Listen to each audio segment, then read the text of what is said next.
नमस्कार दोस्तों, मैं सुमेर स्वागत करता हूं आपका अपने YouTube channel the educational task.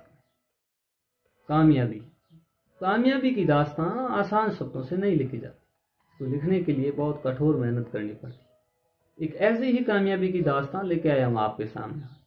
ये दास्तां एक ऐसे युवक की है जो काम करने के साथ साथ पढ़ाई करना और कामयाबी हासिल करना, वो भी एक नहीं दो। जी हाँ, आज हम एक ऐसे युवक की चर्चा करेंगे जिसने एक नहीं दो सरकारी नौकरियां प्राप्त की, वो भी काम करने के साथ साथ। तो आइए सुनते हैं उनकी कहानी। ये कहानी है कॉमर्शियल असिस्टेंट देवदंडू। देव का जन्म राजस्थान के जोधपुर जिले के एक छोटे से गांव सोमेश्वर में हुआ। 12वीं तक की पढ़ाई इन्होंने अपने गांव से ही पूरी की। देव पढ़ाई में हमेशा ही अव्वल रहे।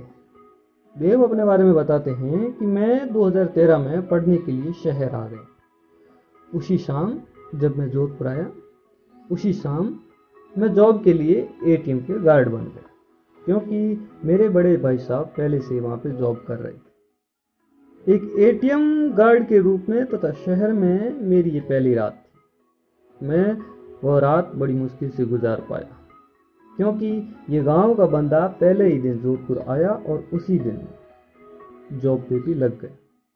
मुझे हर महीने 3,000 रुपये मिलते थे, जिनसे मेरा गुजारा चल रहा था। इस तरह जॉब के साथ साथ मैंने पढ़ाई भी शुरू की। मैं पढ़ाई के साथ साथ अपना खर्चा भी निकाल देता था। 2014 में मेरे भाइयों और मित्रों की सलाह से मैंने आदर्श क्लासेस ज्वाइन किया, जिसमें एसएससी को मैंने अपना टारगेट बनाया। शुरुआती 4 महीनों में तो मुझे कुछ ज़्यादा समझ में नहीं आया, पर मैं लगातार टिका रहा। 1 साल तक लगातार मैं कोचिंग करता रहा। मेरे लिए मेरे पिताजी की बात हमेशा प्रेरणा रही। एक दिन उन्होंने मुझे कहा कि बेटा, एक बात याद रखना, तुम्हें बस पढ़ना है, चाहे मुझे खेत ही क्यों ना बेचना पड़े। यह बात मेरे लिए ताकत साबित हुई। देव आगे बताते हैं कि उन्होंने हमारी हर संभव मदद की। आज उन्हीं की देन है कि मैं भी कुछ हूँ। इस दरमियान मैंने कई बार वेटर का काम भी किया। मैं और मेरा भाई दोनों साथ रहते, वो भी तैयारी करते थे। 2014 में मैंने एसएससी 10+2 का एग्ज़ाम दिया, और जब रिजल्ट आया तो मैं मात्र 1 नंबर से पीछे रह गया। हालांकि परीक्षा में मैं असफल हो गया था, पर मेरा हौसला बहुत बढ़ गया था। 2015 में मैंने पटवारी प्री क्वालिफाइड किया और मेंस की तैयारी के लिए पुरजोर तरीके से लग। मैंने रात दिन एक कर दी। मैं पढ़ाई में किसी भी प्रकार की कसर नहीं रखना था, लेकिन एग्जाम के एक दिन पहले ही एग्जाम रद्द हो गया। मुझे बड़ी ठेस पहुंची। मैं अंदर ही अंदर टूट गया। फिर एग्जाम की डेट फिक्स हुई। मेरा सेंटर कोटा आया और मैं निकल पड़ा एग्जाम देने। सुबह 9 बजे मेरा एग्जाम था। मैं रात भर बस में सफ़र करके बहुत थक गया था। साथ ही जहाँ मेरा सेंटर था वहाँ किसी भी प्रकार की कोई सुविधा नहीं थी, यहाँ तक कि मैं स्नान भी नहीं कर पाया था। मुझे नींद आ रही थी एग्ज़ाम के दौरान। एग्ज़ाम अच्छा गया, पर नतीजे मेरे अनुकूल नहीं थे। मैं असफल हो गया।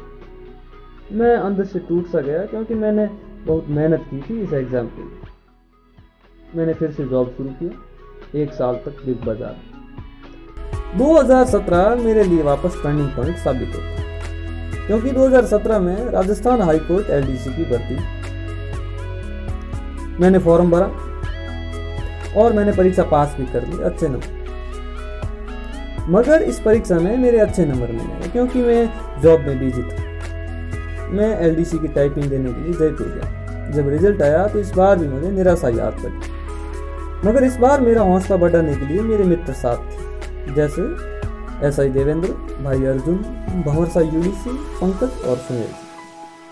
2018 में एलडीसी की भर्ती आई। ये मेरे लिए एक शानदार मौका था। मेरे लिए ये करो या मरो की स्थिति थी, क्योंकि मुझे खुद को साबित करना था। मैंने जॉब छोड़ दिया और लग गया जी तोड़ मेहनत में। मैंने लाइब्रेरी ज्वाइन की। मैं सुबह 5 बजे उठता और रात की 12 बजे तक पढ़ता। अगर डेली रूटीन के काम का समय निकाल दिया जाए तो इसके अलावा मैं 14 से 16 घंटे पढ़ता। कभी कभी मुझे पता ही नहीं चलता और मैं 20-20 घंटे भी पढ़ता। क्योंकि मुझे सिर्फ मेरा लक्ष्य ही नजर आ रहा था। इस दरमियान विद्युत विभाग में कॉमर्शियल असिस्टेंट की भर्ती आई, लेकिन कब इसकी डेट आई कब गई मुझे पता ही नहीं चला। लास्ट डेट मेरे मित्र सुमेर जी ने मुझे कॉल किया और पूछा कि आपने फॉर्म भरा? तो मैंने जवाब दिया नहीं। सुमेर जी मेरे रूम आए और हम दोनों ने मिलकर मेरा फॉर्म भरा। 15-20 दिन बाद एग्जाम था। मैंने एलडीसी से थोड़ा रेस्ट लिया और इसकी तैयारी में लग गया। एग्जाम सेंटर वडोदरा गुजरात आया। मैं मेरे 4 मित्रों के साथ एग्जाम देने गया। हमने ट्रेन में सफ़र किया और ये मेरी ज़िंदगी के सबसे यादगार सफ़रों में से एक है, क्योंकि हमने खूब एंजॉय किया। कुछ दिन बाद रिजल्ट आया। इस बार मैंने ये परीक्षा पास कर ली। अब आगे टाइपिंग हुई। क्योंकि मैं पहले भी टाइपिंग दे चुका था तो इसलिए मेरे लिए ये थोड़ा आसान था। मैंने टाइपिंग की तैयारी की और मेरा टाइपिंग का सेंटर जयपुर है। मैंने जयपुर चला गया, खुशनुमा माहौल बनाया और बिंदास होकर टाइपिंग। कुछ दिन बाद इसका भी रिजल्ट आया और इस बार मैं कामयाब हो गया। मेरी खुशी का ठिकाना ही नहीं। चारों तरफ बधाई बधाई के संदेश आ रहे थे। मैं खुद को आज़ाद फील कर रहा था। इस यात्रा में मेरे माता पिता, मेरे मित्र गणों का पूरा सहयोग रहा, मगर मैं 2 जनों को स्पेशली धन्यवाद देना चाहता, सुमेर जी और श्वेता जी। 18 फरवरी 2019 को मुझे जोधपुर के शेरगढ़ में ज्वाइनिंग मिल गई। थोड़े ही दिनों बाद एलडीसी का भी रिजल्ट आ गया। मैं इसमें भी पास हो गया। मेरा फाइनल सिलेक्शन भी हो गया, मगर मैंने एलडीसी को ज्वाइन नहीं किया, ये सोच के कि मेरी तो सर्विस लगी हुई है, मेरे किसी बेरोजगार भाई को ये सीट मिले। तो दोस्तों, ये थी कॉमर्शियल असिस्टेंट देवदांडू की कहानी। देव से हम बहुत प्रेरणा ले सकते, काम के साथ साथ पढ़ाई और कई एग्जाम पार करना। इस संघर्ष से देव से सीख सकते कि किस प्रकार से काम करते हुए भी हम अपनी पढ़ाई को जारी रख सकते। बहुत सारे विद्यार्थियों के मन में ये एक सवाल रहता है कि हमारी आर्थिक स्थिति कमजोर है, हम पढ़ नहीं पाते। इस प्रकार के सवालों का जवाब है ये देव का संघर्ष। इसी प्रकार की और कहानियां मैं आपके सामने लेता आता रहूँगा। अगर आपको ये वीडियो पसंद आया हो इसे लाइक कीजिए, मेरे चैनल